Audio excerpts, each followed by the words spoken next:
There is power. And dear listeners, we have come again to share the word of God, the word of life. Let us pray in Jesus' name, amen. Heavenly Father, we bless your name. We thank you for the privilege of life today. We thank you for the opportunity to see a day like this. Father, you say, may your name alone be there glorified forever in Jesus' name, Lord. It's my prayer, God, the giver of life, as you share this word, the word of life, Father, fulfill your purpose of your word in our hearts. In Jesus' name we pray, amen. Surely the word of God says in the book of Romans chapter 1, verses 16, for the word of God is the power of God unto salvation. So I pray as you listen to the word, let the salvation of God reach unto men. In Jesus' name we pray, amen. Today we are considering a topic that says, do not choose death. I'm taking my text from the book of Deuteronomy chapter 30 from verse 19. And the word of God says, when Moses called upon the people of Israel, and he said to them, today I have set upon you life and death, water and fire, that you should make your choice. And my topic said, do not choose death. And even when you go further in that book of Deuteronomy chapter 30 verses 19, you hear what happened. And Moses says to the people of Israel, do not choose death, choose life, that you and your descendants may live. He did not say that you alone. He said that you and your descendants. And who are descendants? Their children, their generation, and the people that are with them at the moment, and after their departure, that the people may also enjoy the life that their forefathers have chosen for them. But now I'm considering the topic from that the same chapter and the same verses 19, chapter 30 verses 19, that says, do not choose death. Here the death in question is death everlasting. And how do we choose this death? We choose the death by the kind of life we live. We choose the death by the kind of thing we do. Yes, you may die. That is first death.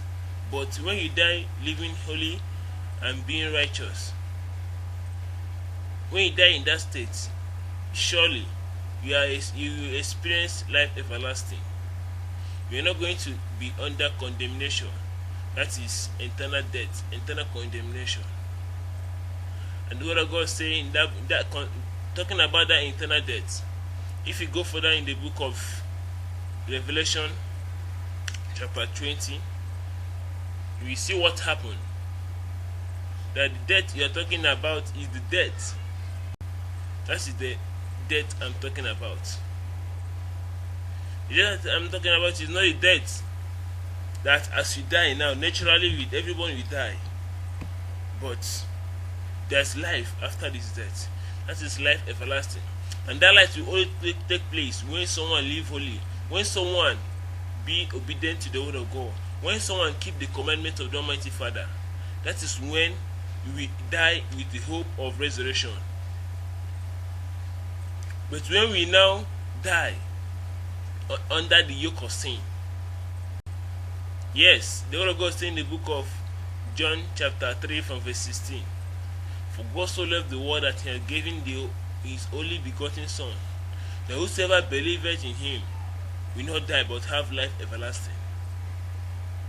Yes, that life everlasting is what I'm talking about. The death is what takes place when you not believe in God, when you not trust in him. And believing in God is not just confessing I believe in God. You will show it by your character, by your attitude, by your lifestyle. And when you believe in God, you will do what God desires. That's why the word of God says in the book of John chapter 1. If you read from verse 1 to 10 and 11, the word of God says, for God is the creator of all man, but God is not the father of all man. And if you read that John chapter 1 verse 12, it says, for them that believe in God, they are given the power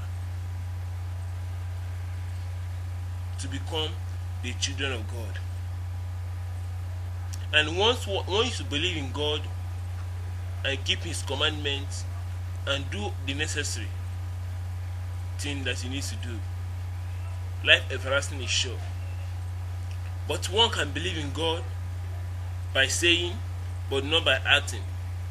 That is when you say I believe in God, but you go on doing things that is not necessary. You go on doing things that is not in line with what you are believing on.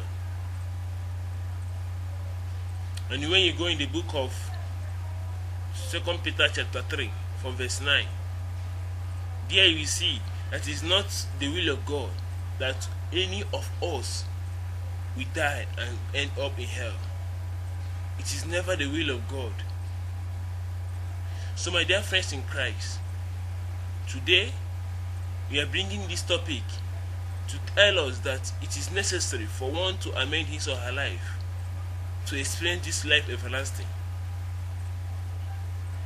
Remember that no matter what that happen on this earth, no matter whatever, one will never exceed the year of 200 or 100 years, or even though the person is using jazz, let's say 300 years.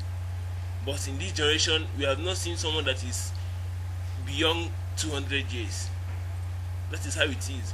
But eternity has not yet. Eternity is for conclusion. Let us go in the Romans chapter 6, 23. Everlasting. And that gift of God is the Son of God. That is Jesus Christ. Through him, God reconciled men back to him. God reconciled men back to himself through Jesus Christ. And it's our prayers, many that would believe and keep on with their belief by practicing and doing the necessary.